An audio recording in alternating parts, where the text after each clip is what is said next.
Hello and welcome to Breaking Bread with Rivaj Maharaj, where nothing is off the table.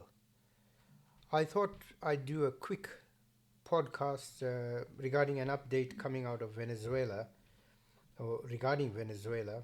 It's by the United States Embassy in Caracas, and the United States government has issued a security alert for American citizens within Venezuela as well as those wishing to travel to Venezuela. The security alert Venezuela January 10, 2026 reads: Do not travel to Venezuela, depart immediately, by the US Embassy in Caracas. On January 10, 2026, they posted: The security situation in Venezuela remains fluid. The US Embassy in Bogota, Colombia warns US citizens not to travel to Venezuela. It goes on: Before departure, US citizens should take precautions and be aware of their surroundings.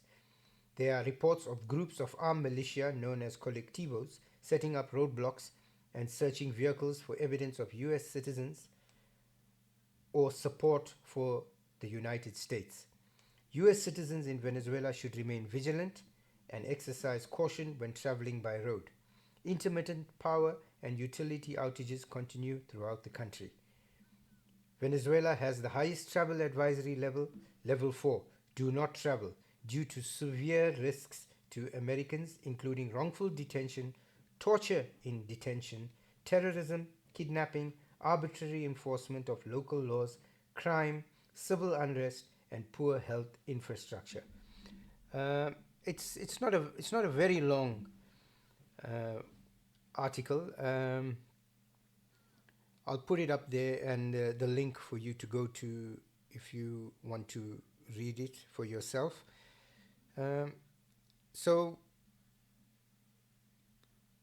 it's obvious since the president of Venezuela, Nicolas Maduro, and his wife had been kidnapped and extradited to the United States, uh, the Americans have been trying to get a government set up within Colombia. Now, I stand by what I say that there had to be a lot of complicity within the Venezuelan government hierarchy. Otherwise, this operation would not have been as smooth and as successful as it was, as well as the fact that the Americans threw a lot of money in order to get this done, both towards the government officials as well as the military.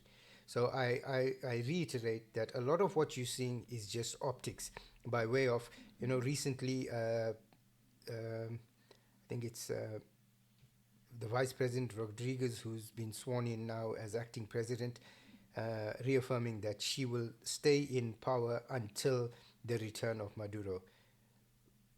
For me, I think Maduro returning to Venezuela, I don't think it's going to happen. I think the Americans have shown that might is right. They've gone in, done what they needed to do, and left. The blowback in terms of any dissent from the wider world has been there, but if you want, for want of a better word, it's been dulled or muted to a degree.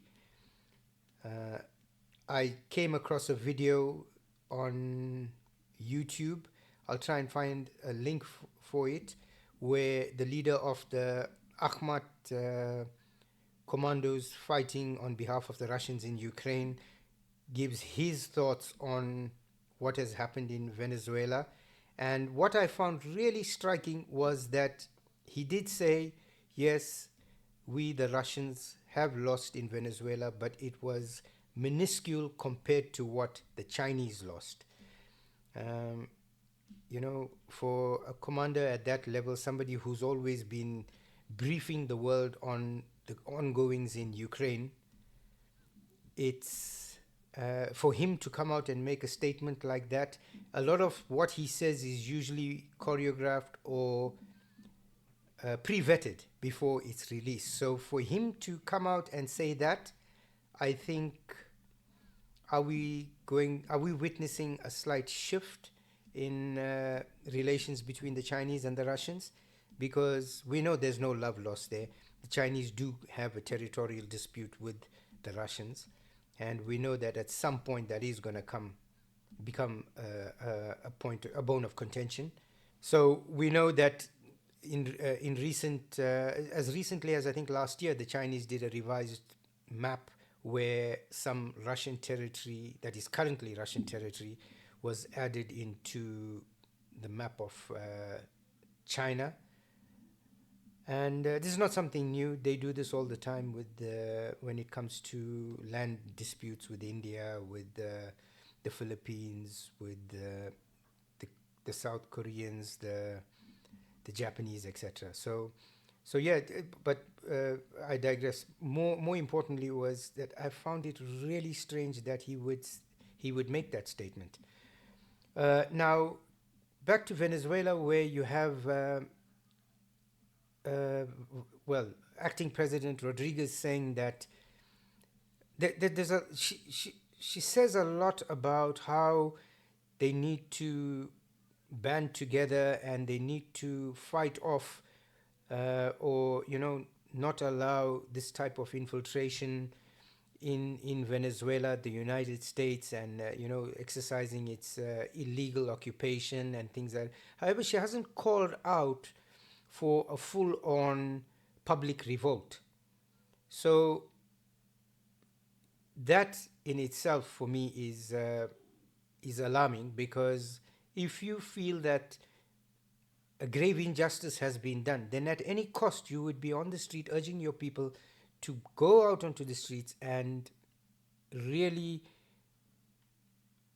make it known, drum up support. But it's she says a lot without getting to that point, which then leads me to believe that this is all optics for local consumption, just to show the people that they still have some kind of standing when they've already accepted the fact that the Americans are going to be uh, leading them moving forward with a puppet government in place.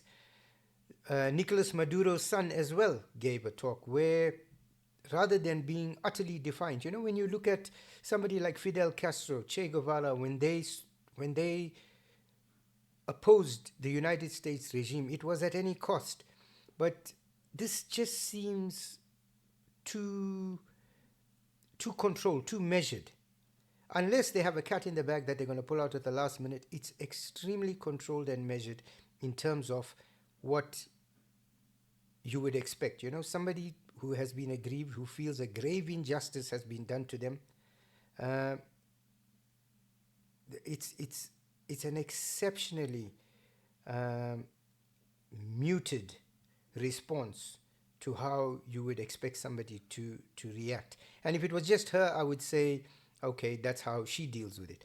But where you see it across the board, including the military, the judiciary, um, it's just it doesn't, for me, it just doesn't add up. So yeah, once again, I think while you have these colectivos, as they're called, patrolling the city and hunting down Americans, as the advisory suggests, I think it's no surprise. Hardcore Maduro supporters and those who, remembering Hugo Chavez and the Bolivarian Revolution, they would always be in that position. I think you would have splinter groups.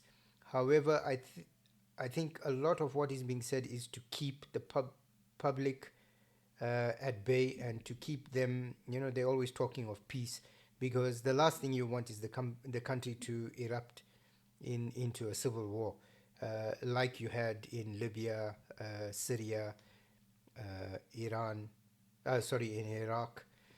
So I, at the end of the day, even if it erupts into civil war, at the end of the day, the Americans see it as a win, as long as there's no Chinese or Russian footprint within Venezuela.